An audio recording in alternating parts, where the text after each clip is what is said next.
دیکھو ایک چیز کا خوب خیال کرو، اپنے آپ کو ہمیں عملی زندگی سے جوڑنا پڑے گا۔ یہ تو آج اجتماعی دعا ہوئی، حقیقت بتاؤں مجھ سے اجتماعی دعا نہیں مانگی جاتی۔ اللہ کا بڑا فضل ہے، مجھے عادت ہے کبھی کبھار، میں نہیں کہہ رہا کہ کوئی بہت نیک ہوں، جب بھی کچھ توفیق ٹوٹی پھوٹی ملتی ہے دعا مانگنے کا لطف تنہائی میں یہ تو اس لیے تاکہ لوگوں کو تھوڑا سا دعا مانگنے کا سلیقہ آ جائے، تھوڑا سا اللہ کے سامنے گڑ گڑانے کا ذوق پیدا ہو جائے۔ لیکن ہمارے ہاں جیسے ایسے لوگ آپ کو ملیں گے جو سال میں ایک دفعہ نہاتے ہیں عید کے دن، وہ بھی کوئی مشورہ دیتا ہے ان کو،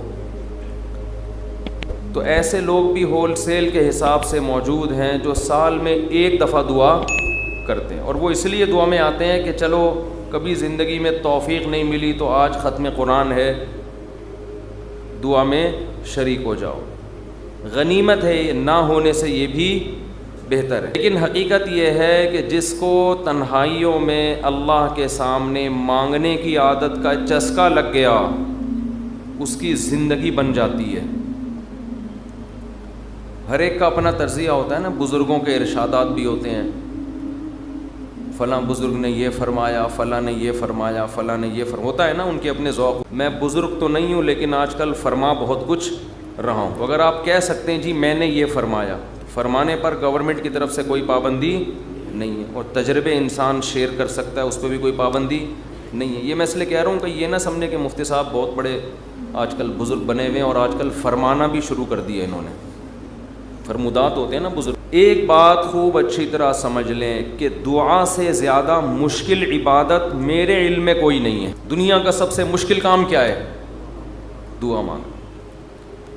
اور دعا سے بڑی عبادت بھی کوئی، بولو نا بھائی، مشکل بھی اور سب سے بڑی۔ بڑی کا مطلب کیا ہے؟ اللہ کا قرب، اللہ سے تعلق، اللہ سے محبت، اللہ اور بندے کا لنک جتنا دعا کے ذریعے بنتا ہے، میرا اپنا تجربہ یہ ہے کہ اتنا کسی اور عبادت سے نہیں، حتیٰ کہ روزے، زکوٰۃ، نماز سے بھی نہیں بنتا۔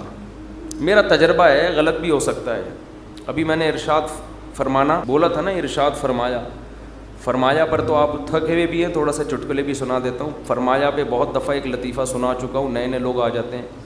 ہمارے ایک دوست تبلیغی جماعت میں گئے، کوئی دیہاتی بھی، جب انہوں نے بیان شروع کیا کسی گاؤں میں، تو بیان میں کہنے لگے فرمایا جو آدمی نماز نہیں پڑھتا وہ ایسے ہے جیسے زنا کرنے والا، فرمایا جو آدمی نماز نہیں پڑھتا وہ ایسے جیسے قتل کرنے والا، فرمایا ایسے، فرمایا فرمایا کیا کہہ کے حدیثیں آ رہی ہیں۔ یہ صاحب کہتے ہیں میں نے سوچا کہ یار یہ حدیثیں آج میں پہلی مرتبہ سن، فرمایا فرمایا، ہم نے تو کبھی نہیں سنا کہ نبی نے ایسے فرمایا۔ کہہ رہے میں نے بیان کے بعد اس کو پکڑ لیا کہ یار آج تو نے اتنا کچھ کہا کہ فرمایا، ہم جب کہتے ہیں فرمایا تو مراد نبی نے فرمایا نا، تو یار یہ جو اتنی ساری حدیثیں تو سنا رہا ہے کہ جو نماز نہیں پڑھتا ایسے جیسے قتل کیا، جو نماز نہیں پڑھتا ایسے جیسے زنا کیا، تو کس نے یہ فرمایا؟ کہہ رہے ہم نے فرمایا۔ کیا کہہ رہے؟ ہم نے کہا بھائی یہ تیرے فرمودات کے لیے لوگ یہاں نہیں بیٹھ، کچھ بھی فرما دے۔ لیکن جیسے اس نے کچھ بھی فرما دیا، گورنمنٹ کی طرف سے فرمانے پر پابندی نہیں ہے، لیکن اس نے تو ویسے ہی فرما دیا نا۔ لیکن میں جو کچھ فرما رہا ہوں اس کے پیچھے ایک تجربہ ہے، ایک لاجک ہے، ایک دلیل ہے، ایسے ہی ہوائی بات نہیں ہے۔ سب سے زیادہ انسان کو اللہ کے قریب کرنے والی عبادت دعا۔ سب سے مشکل عبادت بھی کون سی ہے؟ بولو، دعا۔ آپ کہیں گے یار یہ کہاں سے مشکل ہو؟ روزہ کتنا مشکل ہے، صبح سحری میں اٹھو، سارا دن ہے وہ نہ کھاؤ نہ پیو۔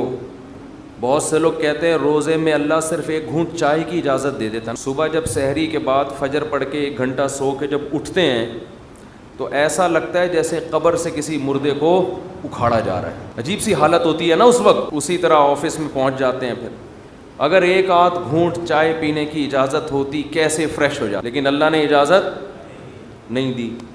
تو آپ کہہ سکتے ہیں اتنی مشکل عبادت روزہ، مفتی صاحب کہہ رہے ہیں نہیں دعا مانگنا اس سے بھی زیادہ مشکل۔ نماز کتنی مشکل عبادت، لیکن مولانا صاحب کہہ رہے ہیں یہ فرمایا بھی وہی فرمایا ہے جو اس نے فرمایا۔ یہ کیا ہو رہا ہے بھائی؟ اس کو دنیا میں سب سے مشکل بات پتہ ہے کیا ہے؟ یہ کبھی ٹھیک، دیکھو اسٹائل دیکھو، ادھر بھی ڈالا ہوا ہے، ادھر بھی رکھا ہوا ہے، ادھر ایک اور لگا ہوا ہے، پھر بھی بیچارے لگے رہتے ہیں، یہ کہتے ہیں جنات ہیں۔